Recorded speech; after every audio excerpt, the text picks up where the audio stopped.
நபி மார்க்கத்தை சொல்றார். சொல்லக்குள்ள பெரிய துன்பமும் சோதனையும் பிரச்சனைகளும். யாருக்கிட்ட பேத்தி இதை சொல்லுவோம்? சொந்தக்காரர்கள் யாருமே இல்லை. அப்பதான் யோசிச்சாங்க, பக்கத்தில் ஒரு ஊர் இருக்கு தாயிஃப். தாயிஃப்ல சில மனிதர்கள் இருக்கிறார்கள். அவங்கள்ட்ட போய் நான் உதவி தேடுவோம் என்று ரசூலுல்லாஹ் அவருடைய வளர்ப்பு மகனாகிய ஸைத் இப்னு ஹாரிஸா என்கின்ற அந்த சஹாபியோட சின்ன பொடிய நேரம் அவரை கூட்டிக்கொண்டு தாயிஃபுக்கு வரான். கிட்டத்தட்ட 180 கிலோமீட்டர் தூரம் ரசூலுல்லாஹ் நடந்து வரான். இப்போ நீங்கள் பஸ்ஸில் போனால் 2 ஹவர் தூரம் பஸ்ஸில் போகும். நடந்து வாரார், தாயிஃபுக்கு வருகிறார். ரசூலுல்லாஹ் தாயிஃபுக்கு வந்த வரலாறு நிறைய படிச்சிருப்பீங்க. ஈமணிவாட பாட்டும் இருக்குது. தாயிஃப் நகரத்து வீதியிலே எங்கள் தாஹா ரசூல் நடக்கையில் இந்த ஒரு பாட்டம் இருப்பேன். அதில் அவர் அழுதழுது தான் பாடுவார். தாயிஃபுக்கு வர ரசூலுல்லாஹ் தாயிஃபுக்கு வந்து என்ன செய்கிறார்? உதவி கேட்கிறார். தாயிஃபுக்கு வந்து பார்த்தா தாயிஃபில் யார் தலைவர்கள் என்று கண்டுபிடிச்சி 3 பேரோட பேரை கண்டுபிடிச்சி அவங்கள பேசி சந்திக்கிறாங்க. அவங்களோட வீட்டில் மஸ்ரூத், நான் நினைக்கிறேன் மஸ்ரூத், இன்னொன்று அப்துயாலீல், இன்னும் ஒரு நபர். இந்த 3 பேரையும் ஒரு இடத்துல எடுத்து ரசூலுல்லாஹ் இஸ்லாத்தை சொல்கிறான். நான் அல்லாஹ்வுடைய நபி, நான் நல்ல தேவ வந்திருக்கிறேன். நான் மனிதர்கள் வழிகட்டிலிருந்து ஒளியின் பக்கம் அழைக்கிறேன். அல்லாஹ் தாலா எனக்கு குரானை தாரான், குரானில் நேர் வழி இருக்குது. இப்படி இஸ்லாத்தை எடுத்து சொல்கிறான். மௌனமாக கேட்டுக்கொண்டிருந்த இந்த 3 பேரும் ரசூலுல்லாஹ் எதிர்பார்த்தாங்க நல்ல ஒரு முடிவு தருவாங்க. என்ற ஹதீஜாவுக்கு பின்னால், அபூ தாலிபுக்கு பின்னால் யாருமே இல்லாத சந்தர்ப்பத்தில் இவர்கள் சரி எனக்கு உதவி செய்வார்கள், நல்ல வார்த்தை சொல்லுவார்கள் ரசூலுல்லாஹ் எதிர்பார்த்தாங்க. ஒருத்தர் என்ன சொன்னார்? அல்லாஹ்க்கு ஒன்றை தவிர வேறு யாரும் கிடைக்கல நபியாக அனுப்புறதுக்கு பெஸ்ட் வார்த்தை. உங்களை தவிர வேறு யாருமே கிடைக்கல அல்லாஹ்வுக்கு நபியாக அனுப்புறதுக்குன்னு கேட்டார். இன்னொருத்தர் சொன்னார், இதுக்காங்கள நீங்கள் பேசினா உங்களுக்கு அடிப்பீங்க. இதுக்காங்கள நீங்கள் நபி என்று சொன்னால் நான் அடிப்பேன், பேச மாட்டேன். 3வது என்ன சொன்னார்? அப்படித்தான் அல்லாஹ் அவங்கள நபி என்று உண்மை என்று இருந்தால் நான் செய்யக்கூடிய வேலை என்ன தெரியுமா? நேராக காபாவுக்கு வந்து காபாவுடைய புடவை கிழித்தெறிவேன் என்றார். ரசூலுல்லாஹ் முயற்சி செய்கிறாங்க, உள்ள கவலையோட முயற்சி செய்கிறாங்க. அவங்க எதிர்த்து கொண்டே இருக்கிறாங்க. அப்போ ரசூலுல்லாஹ் ஒரு கோரிக்கை கேட்டாங்க, என்னை ஏற்றுக்கொள்ள ஏலாட்டி உங்களுக்கு, நான் நபி என்று உங்களோட உள்ளத்தில் வரலாட்டி ஒரு உதவி செய்யுங்க. உண்டு, என்ன செய்யுங்கண்டா, நீங்கள் என்ன எதிர்க்கிறன்றதை வெளியில் காட்டாதீங்க. நீங்கள் எனக்கு விருப்பம் இல்லைன்றதை வெளியில் சொல்லாதீங்க. உங்களோட எதிர்ப்பை வெளியில் காட்டாமல் மௌனமாக இருந்துக்கோங்க, நான் பேய்க்கிறேன். ரசூலுல்லாஹ்வோட கடைசி கோரிக்கை. உங்களுக்கு என்ன விருப்பம் இல்லை, நான் நபி என்று ஏற்றுக்கொள்ளையலாம் என்று இருந்தால் நீங்கள் இப்போ பேசின வார்த்தைகளை நீங்கள் வெளியில் பேசிடாதீங்க. பேசினா எனக்கு அடிப்பாங்க, எனக்கு தொந்தரவு பண்ணுவாங்க. மக்கா வாசிகளை கேள்விப்பட்ட அங்கே பைத்தும் இவருக்கு அடியாம், அங்கே பைத்தும் சப்போர்ட் இல்லையாம், எனக்கு எதிர்ப்பு இன்னும் கூடும். ஈக்கிற கவலையை தாங்கிக் கொள்ளாது. எனக்கு நான் தேடி வந்த உதவியின் இடத்துல எனக்கு தோல்வி இருக்கிறேன்னு சொன்னால் அது கூட என்னால் தாங்கல. பேசாமல் என்ன விட்டுருங்கன்னா செஞ்சாங்களா? அப்படி இல்லை.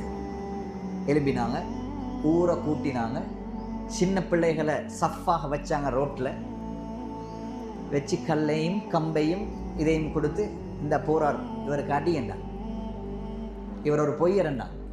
ஸல்லல்லாஹு அலைஹி வஸல்லம் அவர்கள் ரோட்டில் நடக்கிறாங்க, அங்கேயும் இங்கேயும் தாறுமாறாக அடி.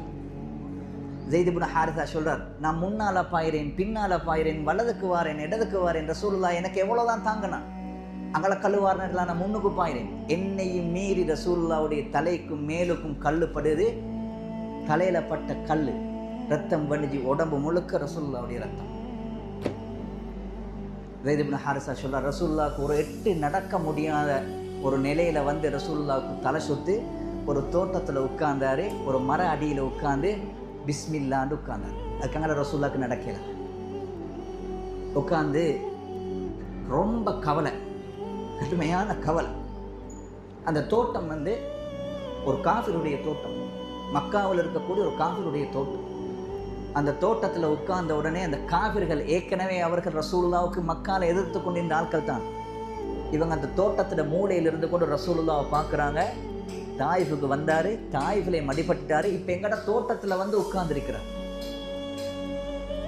அந்த நேரத்தில் 2 சகோதரர், அவங்க 2 சகோதரமார் பேசிக்கொண்டாங்க. பாவம், அங்கே மேலா இங்கே மேலா, அங்கே மடி இங்கே மடி, ரத்தம் வடிது ரசூலுல்லாஹ்வோட மேல. ஒரு மரத்தில் சாஞ்சார். அந்த நேரத்தில் அவங்களுக்கு கூட கருணை வந்தது. அந்த நேரத்தில் அவங்களுக்கு கூட கருணை வந்து. அப்போ அந்த தோட்டத்தில் வேலை செஞ்சு கொண்டு இருந்தாங்க ஒரு பொடியன், அத்தாஸ் என்கிற ஒரு பொடியன். அவரை கூப்பிட்டு சொன்னாங்க, அந்த தோட்டத்தில் மரத்தடியில் உட்கார்ந்து கொண்டு இருக்கிறார் அந்த மனுஷன், அவருக்கு இந்த திராட்சை கொலை, கிரேப்ஸ் கொலையாண்ட கொடுத்து சொன்னாங்க, இதை அவருக்கு கூட தின்றதுக்கு பாவம். அடிக்கிறாங்க இந்த ஒரு ஆட்கள். அவர் அந்த ஈச்சப்பழ தட்டை எடுத்துக்கணும், அதாவது அந்த கிரேப்ஸ் தட்டை எடுத்துக்கொண்டு போய் ரசூலுல்லா கொடுத்தாங்க. ரசூலுல்லா எடுத்து ஒரு ஒரு ஒரு திராட்சை எடுத்து பிஸ்மில்லான்னு வாயில போட்டார். அந்த பிஸ்மில்லான்னு சொன்ன வார்த்தை அத்தாஸுடைய காதுல கேட்டது. அந்த அத்தாஸ் சொல்றார், அந்த ரசூலுல்லா பார்த்து சொல்றாங்க, நீங்க சொன்ன இந்த வார்த்தையை மறுக சொல்லுங்கன்றார். ரசூலுல்லா சொன்னாங்க, நான் பிஸ்மில்லா சொன்னேனே. அப்ப அத்தாஸ் கேட்கிறார், நீங்க எங்குள்ளால், இந்த வார்த்தை உங்களுக்கு எப்படி தெரியும்? இது நபிமார்களை தவிர வேற யாரும் சொல்ல மாட்டாங்களே. அத்தாஸ் சொல்றார், இது நபிமார்கள் சொல்ல வார்த்தையே. திருப்பி ரசூலுல்லா கேட்குறாங்க, நீ எங்க ஊர்? அப்ப அவர் சொல்றாரு, நான் நைனுவா என்ற ஊர்ல இருந்து வந்திருக்கிறேன். நைனுவா என்றது ஈராக்கில் ஒரு ஊர், இன்னும் இருக்கு அந்த ஊர், ஈராக்கில் ஒரு ஊர் அது நைனுவா. ரசூலுல்லா சொல்றாங்க, நைனுவா? அது யூனுஸ் இப்னு மத்தே, என்னுடைய சகோதரர் யூனுஸ் வாழ்ந்த ஊருண்டான். அவனுக்கு ஆச்சரியம், யூனுஸ் நபி வாழ்ந்த ஊரும் யூனுஸ் நபியையும் பற்றி இவருக்கு யாரு சொன்னது? அப்ப சொல்றார், உங்களுக்கு யூனுஸை பத்தி எப்படி தெரியும்? அப்ப ரசூலுல்லா சொன்னாங்க, நாங்கள்லாம் நபிமார்கள், அவர் நபித்துவம் கிடைச்சவர், நாங்கள்லாம் சகோதரர்கள் என்று ரசூலுல்லா சொன்ன பொழுது அத்தாஸ் என்பவர் இஸ்லாத்துக்கு வந்ததாக வரலாறு இருக்கிறது. ரசூலுல்லா அந்த பேரிச்ச, அதாவது அந்த கிரேப்ஸில் உண்டை சாப்பிட்டுட்டு வள்ளி தாங்க முடியாமல் ரசூலுல்லா கையை சத்தினாங்க. ஒசத்தி அல்லாட்ட துவா கேட்டாங்க, அல்லாஹும்ம இலைக்க அஷ்கு துஃப குவதி, யா அல்லாஹ், என்னுடைய பலகீனத்தை நான் உன்னிட்ட முறைப்பாடு செய்கிறேன். ஒகில்லத் ஹீலதி, யா அல்லாஹ், இந்த பிரச்சாரத்தில், இந்த மார்க்கத்தை சொல்ற விஷயத்துல நான் சரியாக செல்லலையோ, அதுக்காக வேண்டி நான் அடுபடுகிறேனோ, அதுக்காக வேண்டி நான் துன்பத்தை சந்திக்கிறேனோ என்று எனக்கு பயமாயிக்கியா அல்லாஹ். ஏண்ட பலகீனத்தால நான் இந்த துன்பங்களை அடைகிறேனோ என்று எனக்கு பயமாக இருக்கு. வஹவானி அலன்னாசி யா அர்ஹமர் ராஹிமீன், இறக்கமுள்ள நான், என்னோட நீ இறக்கப்படு. அன்த ரப்பி இலா மன் தகிலுனி இலா பஈதின் யதஜஹமுனி அம் இலா அதுவின் மல்லக்தஹு அம்ரி. ரசூலுல்லாஹ் துஆல கேட்டாங்க, நீ என்னோட கோபம் இல்லை என்றிருந்தா, உன்னுடைய கோபத்தின் காரணமாக, நீ என்னோடு பட்ட கோபத்தின் காரணமாகத்தான் எனக்கு இந்த துன்பம் என்றிருந்தால், யா அல்லாஹ், நீ என்னோட கோபப்பற்றாத. உலகத்தில் நான் வேண்டிய ஒரு துன்பத்தையும் சிரமத்தையும் நான் தாங்குறேன், ஓண்ட கோபத்தை என்னால் தாங்கினான். நீ கோபப்பற்றாத என்னோட, நான் வேண்டியத்தை தாங்குறேன், வேண்டியவர்கள் எதையும் செய்யட்டும். ஆனால் ஒன்று மட்டும் நான் பயம், இந்த சோதனைகள் உன்னுடைய கோபத்தின் காரணமாக எனக்கு தாரதியாக இருந்தால், யா அல்லாஹ்வே, என்னோட நீ கோபப்பற்றாத. நீ கோபம் இல்லை என்றால் இது கங்கிட்டு வரக்கூடிய துன்பத்தையும் நான் தாங்க தயார் என்று ரசூலுல்லாஹ் துவாவை முடிக்கிறாங்க. ரசூலுல்லாஹ் சொல்லுவார், ஃபரஃபஅது ரஸி, என்ற தலையை ஒசத்தினேன். ஜிப்ரீல் அலைஹிஸ்ஸலாம் தன்னுடைய இறக்கைகளை விரிச்ச நிலையில் நிற்கிறார். ஒரு துன்பம் வார நேரத்தில் ஒரு முஃமின் சரியான ஒரு இடத்துல நின்றா அல்லாஹ்வுடைய உதவி வித்தியாசமானது. ஜிப்ரீல் அலைஹிஸ்ஸலாம் இறங்கி சொன்னார், யா முஹம்மதே, இதோ என்னோட வந்திருக்கிறார் ஒரு மலக்கு, உங்களுக்கு சலாம் சொல்றார். அஸ்ஸலாமு அலைக்க யா ரசூலுல்லாஹ், அல்லாஹ்வின் தூதரே உங்களுக்கு சலாம். இவர் தான் அல்லாஹு தஆலா இவரை படைச்சது காரணம். இந்த உலகத்தில் இருக்கிற அவ்வளவு மலைகளுக்கும் இவர் தான் பொறுப்பு. உலகத்தில் படைக்கப்பட்டிருக்க எல்லா மலைகளையும் இயக்கிறவது இவர் தான்.